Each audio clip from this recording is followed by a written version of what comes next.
Network Entertainment.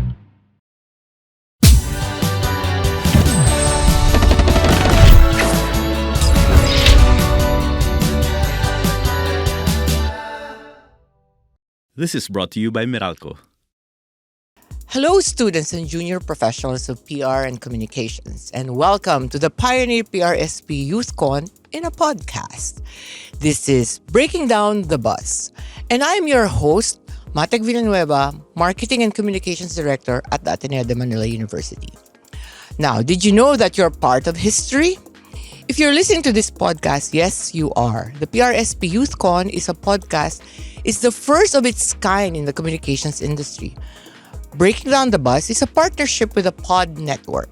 This collaboration really shows how the different entities work together to create innovative ideas to reach more students and young professionals. By using platforms like podcasts, PRSP and the Pod Network deliver learnings to a wider audience. Now, Breaking Down the Bus is a 12-part podcast series that tackles one different topic every podcast. The 12 podcasts are designed to be relevant to students and practitioners of PR and communications.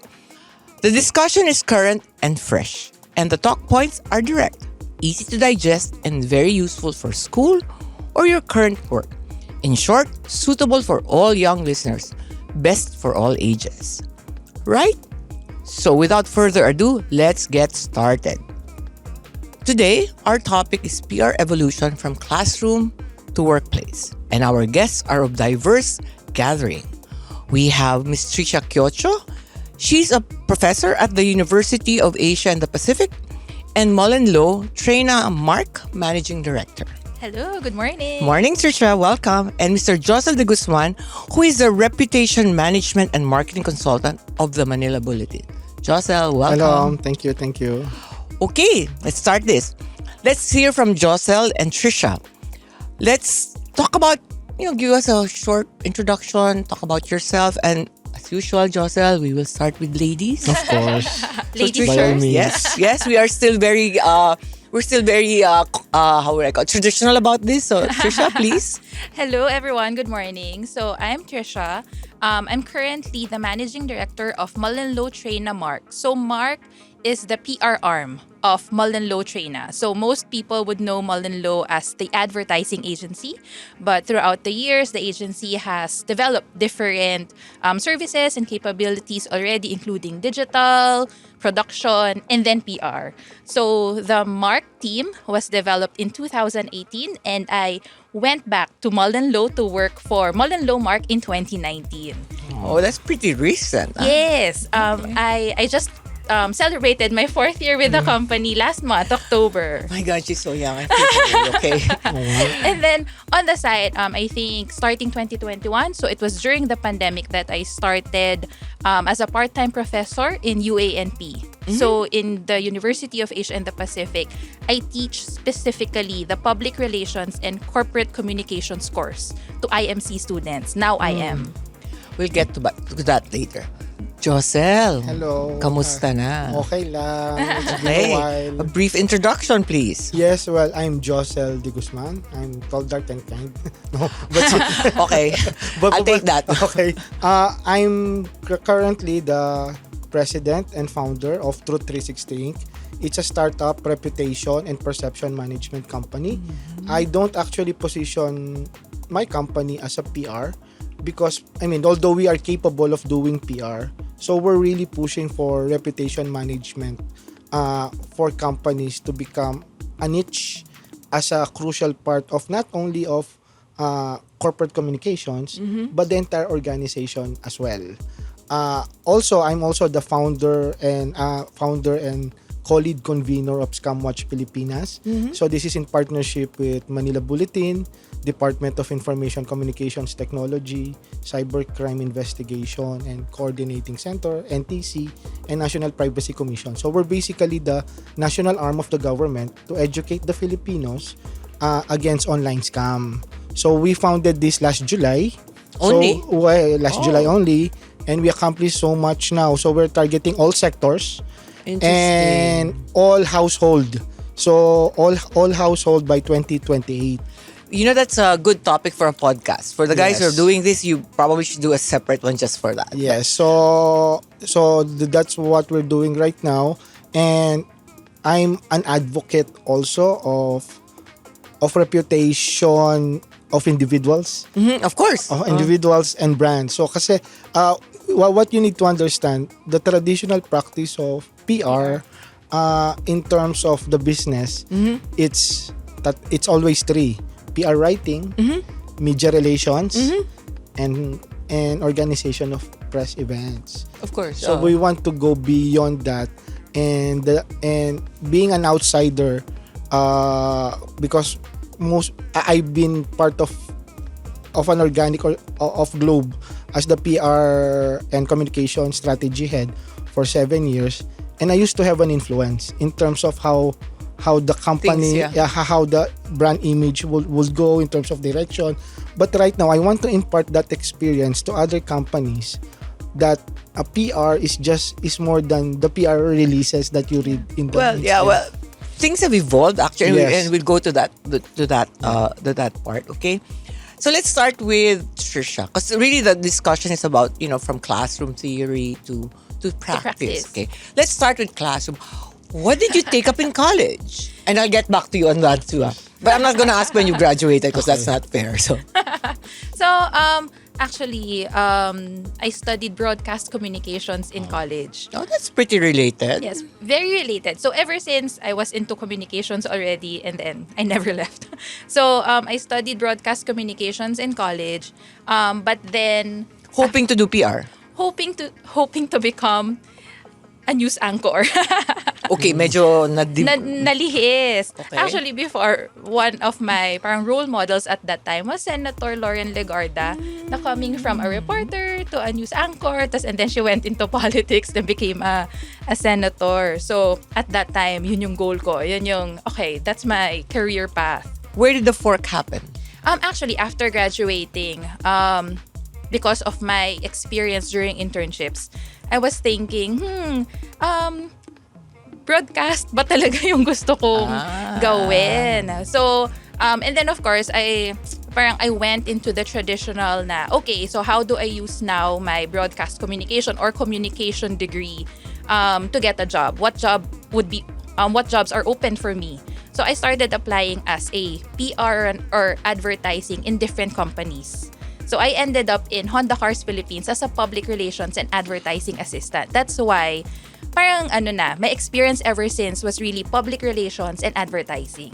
Sige, we'll get to the bridging later. Ikaw, Jocel, what did you take up in college? Well, I took up philosophy in San Beda. Oh, At that time, yeah. San Beda Talagang University. medyo, Philosophy. Let's just start as PR. hindi lang talaga talon yon, di ba? Yes. Talon, langoy, at saka lipad. So, at that time, it was still San Beda College, and then I was also an active member of the campus publication, the Bedan. So I became an editor, Okay. associate editor of the Bedan when I was in fourth year. But for the longest time, I was news editor.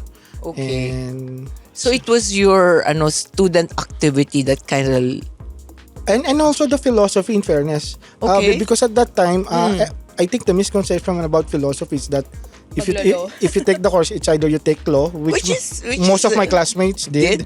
But And- what did you intend ba when you took up philosophy? What was your career track? Well, I wanted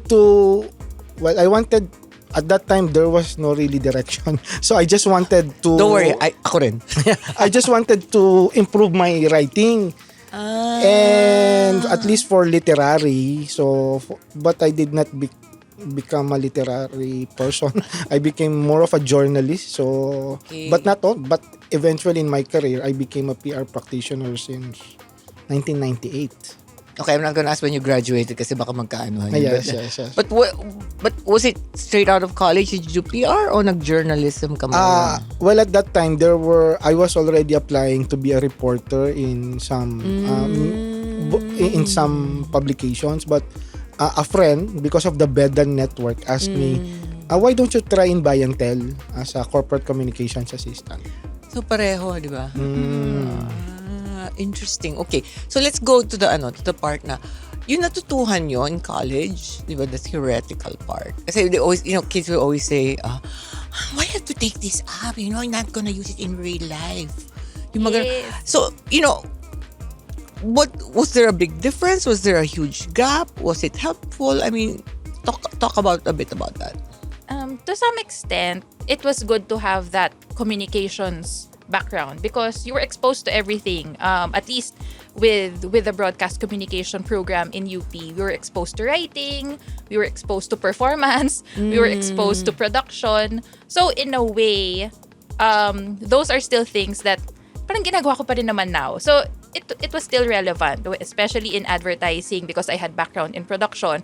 Okay, whenever we did yung mga radio commercials or TV productions, TV commercials, you understood the basics. But like for PR, aside from the writing,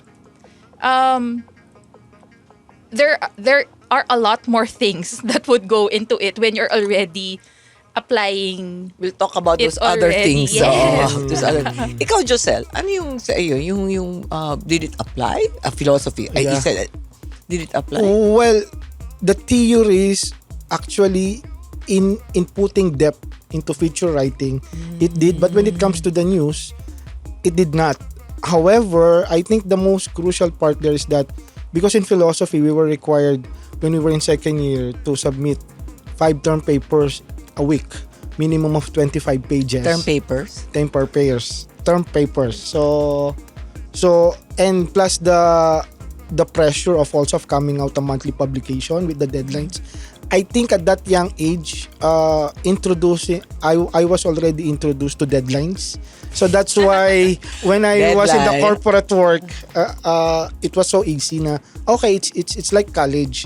And sometimes it made me think, so masaya ba yung college ko? Gusto ko ngayon ako nakarinig ng 5-term papers, di ba? Yes, at that Na time. 25 But in The various 25 philosophy page. subjects. Yeah, in various philosophy subjects. Oh my God.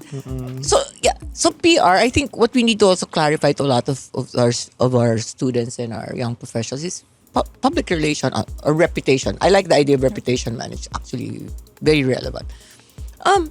It's a service industry, Yes. di ba? And what about it? Were you surprised when you got there? Was it something that you learned in college and that or was it something that you already knew? Well, actually, all the time in the classroom, whenever I talk to my students, I always intro that actually public relations, I did not study it. I did not learn public relations in school. I actually learned public relations when I was doing it already. Was it difficult? Para kasing nandun ka na in the middle of it, tas parang, ito pala siya. Parang mas nagiging ganun siya. So, I was telling them that actually the history of PR, the formal definition of PR, the concepts of PR, in a way, I learned it together with them because I learned it when I was preparing my course materials, when I was preparing my lectures for them. But I think in a way, because we are practitioners, it helps ground the theory with the application.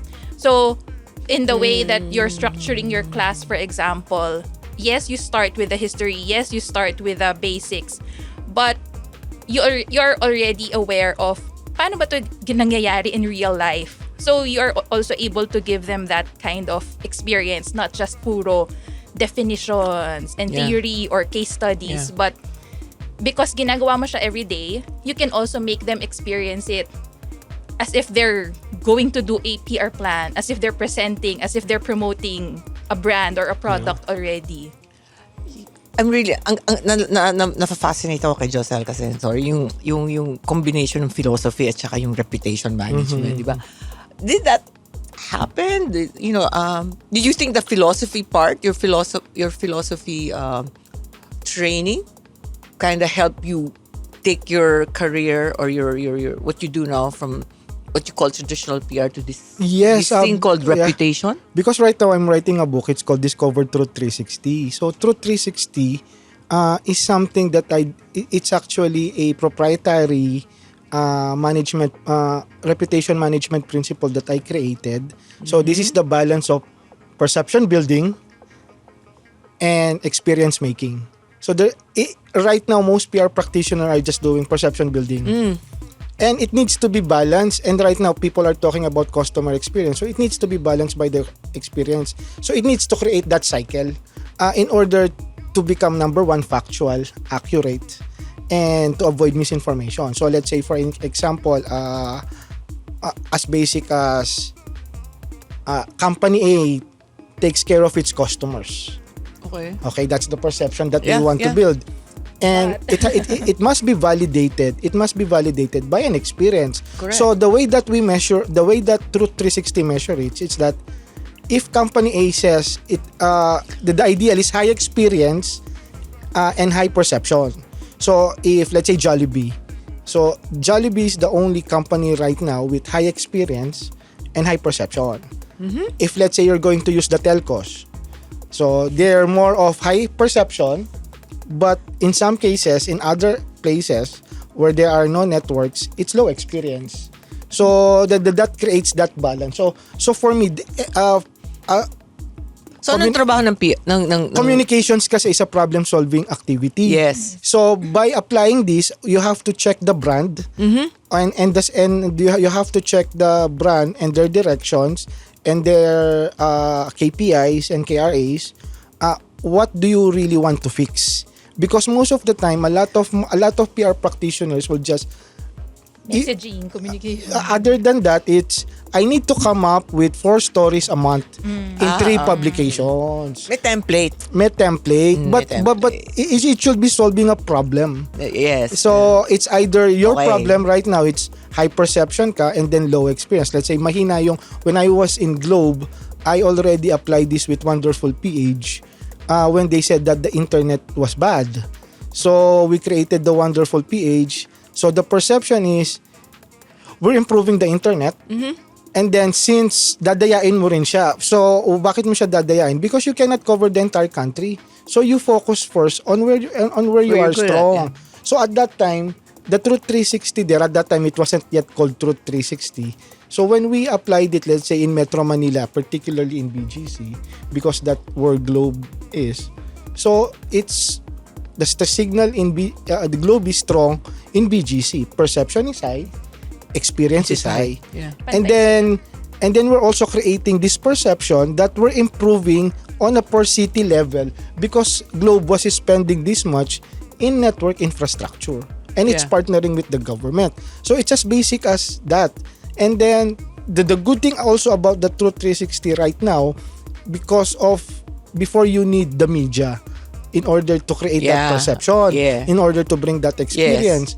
But a lot of content creators now are discovering restaurants, SMSs. No, and it's no longer with, I think, with PR kasi dati, it was always, there was this creature called media. Yes. And it was such a controlled group. Yes. Because of digital, there's no such thing anymore. I mean, Thinking anybody can be democratic na siya. which is both good and scary. Yes. Yes. And I think what has happened is, I mean, personally, I think the digital space is what it did is suddenly content is anyone's game. Diba? Actually, I mean, I'm an advertising practitioner. I was there for 35 years. Then I realized na, my God, mamamatay ang advertising if they don't realize that, actually PR is picking up more because content, because PR is about content. There's no more line actually when it comes to Wala na, advertising. it's just communication Yes. Diba? It's just plain communication. But the problem is the opportunistic nature of digital. No? What do you think about it? I mean, kasi a lot of kids now learn digital communication in college, diba? Again, how does it help them cross over to the professional world? Actually, taking off from what you said, na me also, my background was advertising when I was in agency. So, advertising, it was really more of you're putting out materials coming from the brand perspective. But Ngayon, PR kasi, parang kailangan there's a third party saying those things about your brand. yung sinasabi mong validating the consumer experience. Diba? Yes. So we come out with an ad that comes With the perception. With the perception. Pag hindi validate, nung customer experience of whoever, which is a Yes. third party not connected to the brand, hindi nagko-connect. It's a baseless claim, yeah. How interesting that you said that communication is really about problem solving. Kasi, again, before, I think digital just changed the landscape Yes. altogether. Because nga, everything before was prescriptive. Yes. Or Diba? one way. One way. Oh, one diba? way. Then it becomes, because now, the opportunities present itself through digital, communication even became more a real problem solving. Or I would like to look at it as opportunity seeking. Opportunities, yes. Opportunity seeking. Or ano, di ba? So, okay. Let's, how exciting sa'yo na. So,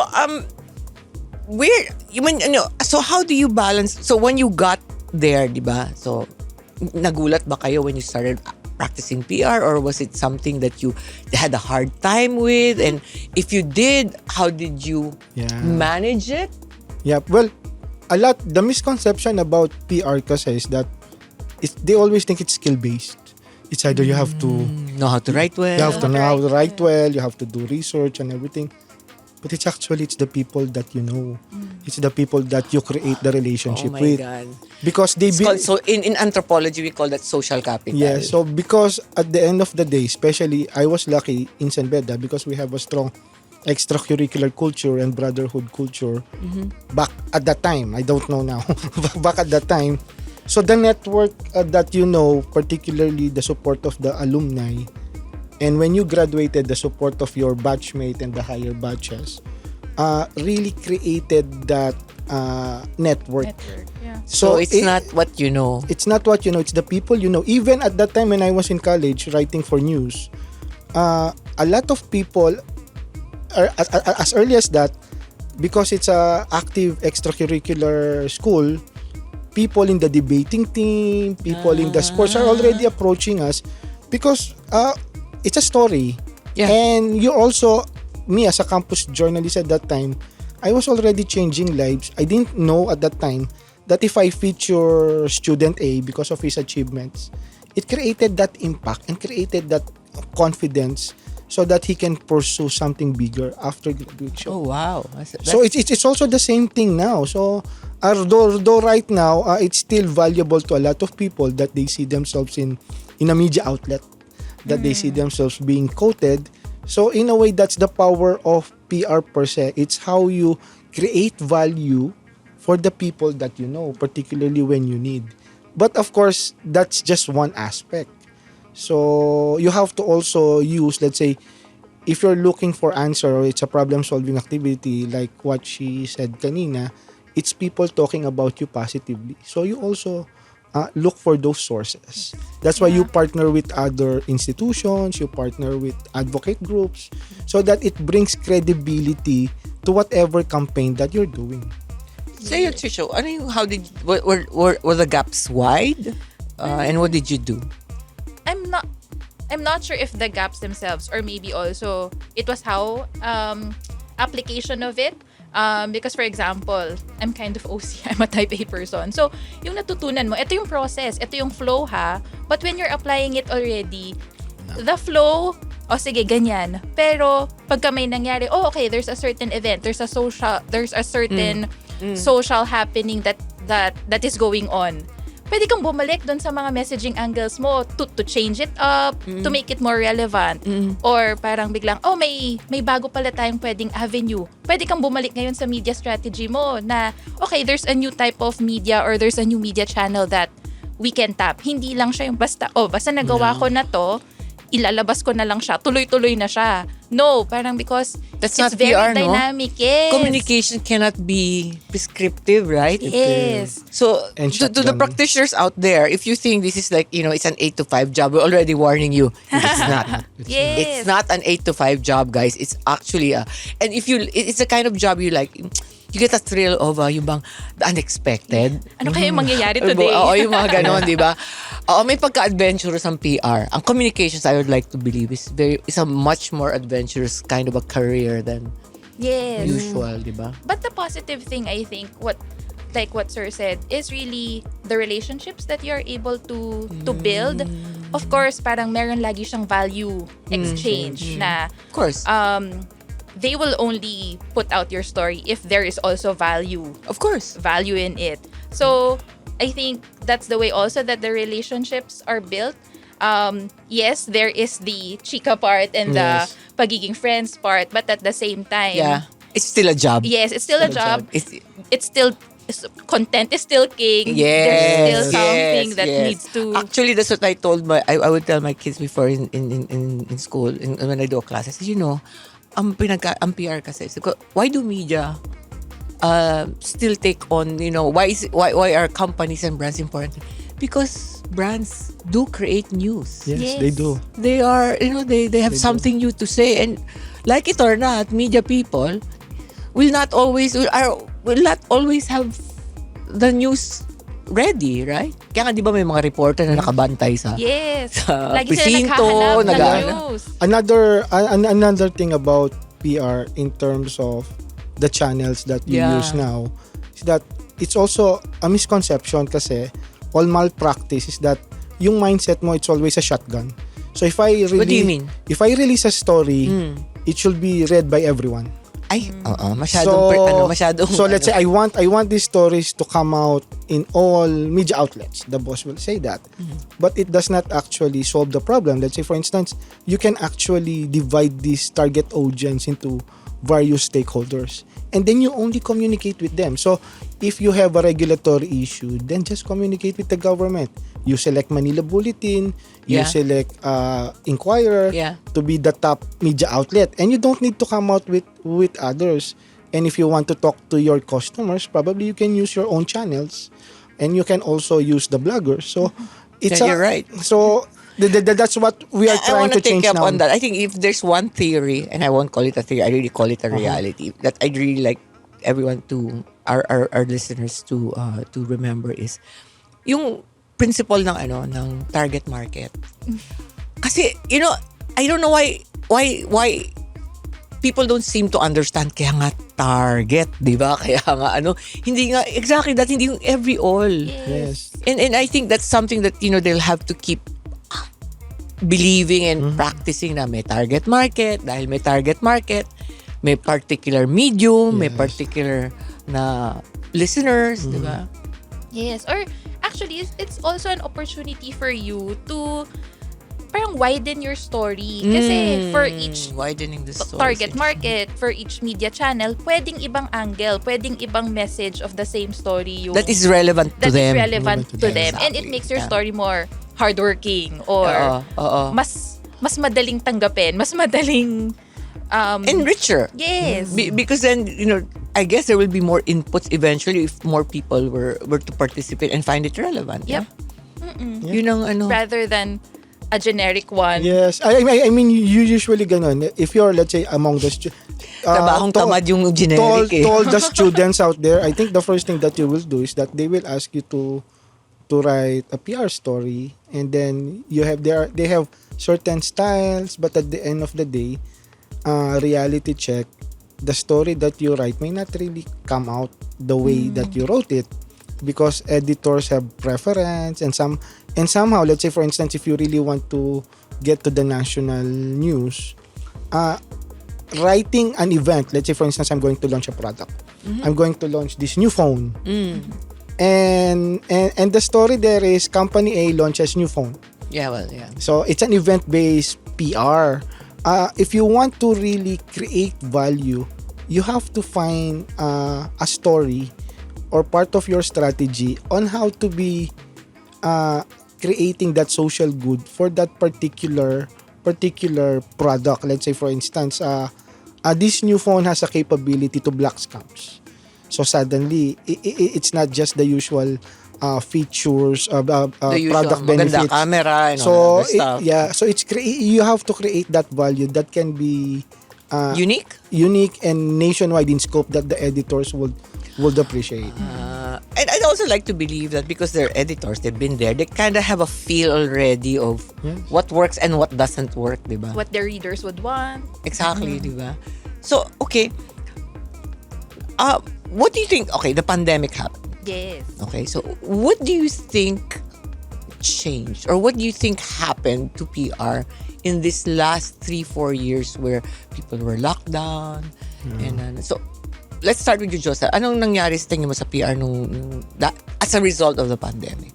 Well, a lot of them, PR evolved into, well, they will always say social media, or digital channels. But I think one thing you need to understand is that it's also scary for our business, because everyone right now can be a PR practitioner because they can create their own channels.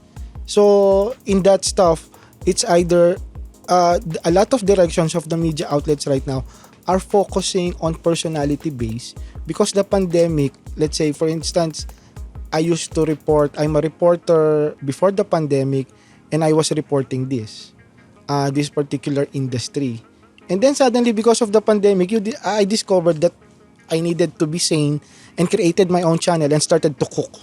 So I'm creating a new dimension in that personality. So most of these everyone in the industry, whether they're the journalist or the practitioner, they were able to maximize the available channels at that time. Ang tawag namin doon, the acceleration of digitalization. Yeah.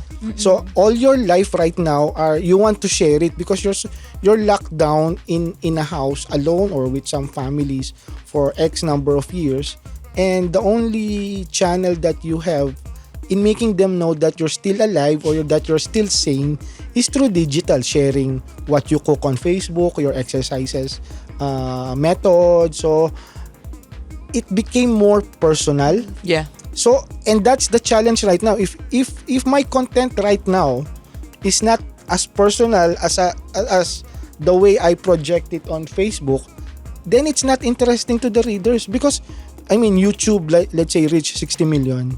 Facebook reached 80 million. So there's really this acceleration in terms of media use, and people like a lot of content creators in the Philippines became more interesting, not because of, let's say, I'm going to feature a food or the ingredients of this is unique.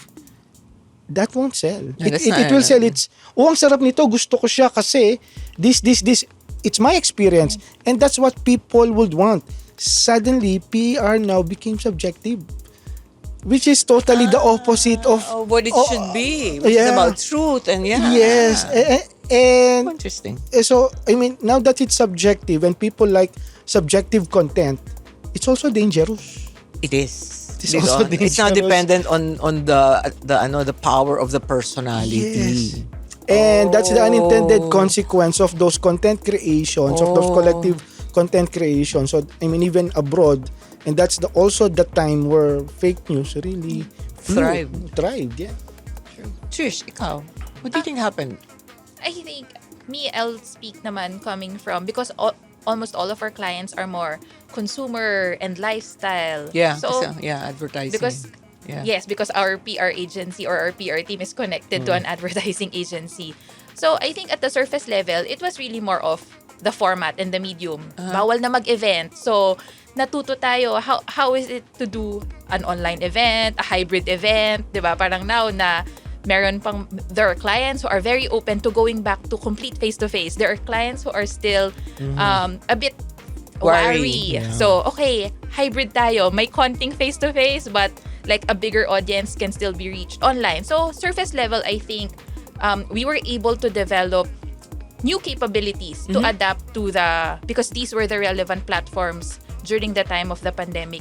But I think what we appreciated more also was the way that you were communicating. Parang mas naging sensitive, because nga you were personal. Ano na siya parang you were also considering the context of that time. So hindi ka na hard sell, hindi ka na very product, or hindi ka na disimulado ka na ng konti. Oo, parang you were also taking into consideration what was important to your audiences during that time, what would be of value to them, what would help them during that time. Social good that you were talking about. Yes. Yes. And parang mas nagkaroon ng communities, diba? Because of that's right. the Facebook groups biglang nag-thrive during the pandemic. My God, nabuhay ang Viber. But anyway, Yes. And also, just to during the pandemic, a lot of company realized the value of corporate communications. I think Kasi so. and crisis communications. Kasi That's at that time, I mean, corporate communication, it's under marketing, it's under HR, it's under legal. Suddenly, they don't have anyone to report how many. Kasi corporate communications and PR, they're not just the media. It's total communications in terms of managing stakeholders. That's true. So, when suddenly that you need to report the number of COVID cases that you have, no one knows how to do that. No one knows how to create that. Are you going to report entirely that you have 100 cases?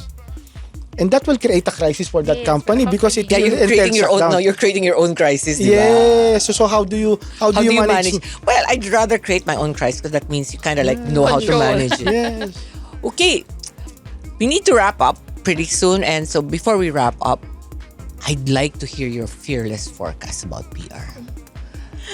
That you've been there. We've gone through normal times, pandemic, times. post-pandemic. So, anong forecast natin? Anong forecast ninyo, guys? Let's start with Trish. I think from our end, at least based on what's happening or the trend of what we're doing now, data is becoming more and more important in supporting your communications. So before kasi, di ba, parang most of the data will come at the start. When you're doing your insighting, when you're preparing your communications. And then, the reporting was more output-based. Like what Sir Jocel mentioned kanina, kailangan makapagpalabas ako ng 4 na press releases this month. And then, each of those 4 releases, dapat magkaroon ako ng 10 pick-ups. So, para lang siyang output-based na, okay, nailabas ko yung 4. Nakakuha ako ng 10 picks-up. Check. But, and then, what? What happened to those pick-ups? So, parang, coming from output-based, parang more and more mas nagiging outcome-based wherein your stories, how did it what effects ano yung nangyari to them in a more consumer type, nag-lead ba sila to more people knowing about the brand? Mas marami bang nag-research? Mas marami bang bumili if you're going to sales? But at the same time, there's also ano yung naging value niya or ano na yung naging outcome coming from that, mas naging positive na ba yung brand score? So parang I think at least Parang mas humirap, no? Mas humirap, yes, because the measurements are becoming more sophisticated in a way wherein diba, hindi na siya outputted na parang okay, it's just really number of pickups and media values, but also how and then what aside from those numbers, what benefit did it really bring back? What value did it really bring back? ROI, no? Yes. Okay. Parang kaya that's why parang yun yung inaaral namin now, how to really bring that, how to make our communications more data driven at the same time at the end of the campaign. How can we present it ng mas okay, it was effective. At the end of the day, yes. Jocel. Yeah. Well, from me, I think after the pandemic, a lot of companies and communications practitioners suddenly realized the value of a purposeful communications or a meaningful campaign.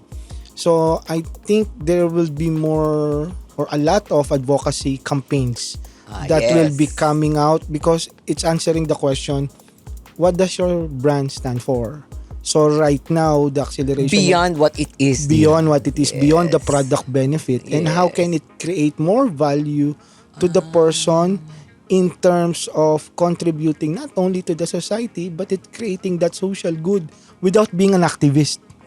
So I think you have to really distinguish Yes, that. I agree. Yes, agree. So right, Interesting. That's so very interesting. that's why when I started Scam Watch Pilipinas, this advocacy was offered to a company as an advocacy pitch. They decline it. They decline it because when I was in Globe, I did the same framework.